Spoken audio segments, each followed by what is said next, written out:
Hey y'all. So yeah, I was at lunch today, aka brunch with some of my friends. We're just chatting it up. Just talking about, dating, things like that. You know, seeing some stuff coming. You gotta be alert at all times. But yeah, no, we were just talking about, dating and, some of my friends just talking about, men that they were dating and something like that. And one of my friends was just like, yeah, real life. People be having issues for real. These men be having issues.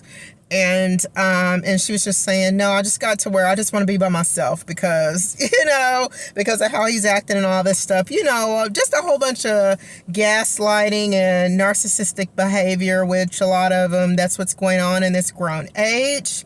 And I was just telling her, I was just like, man, I'm in my 40s, and I was just like, and after years ago, after getting rid of the ex-spouse, getting rid of that, I'm like, I just can't do it. The whole settling and, to each his own. But, we were just talking about, well, he does this and then this just, yeah. And I'll say to anybody, if you see that where that part that makes you uneasy and uncomfortable, he's not it. He's not for you. So, and me personally, I'm like, I just can't settle.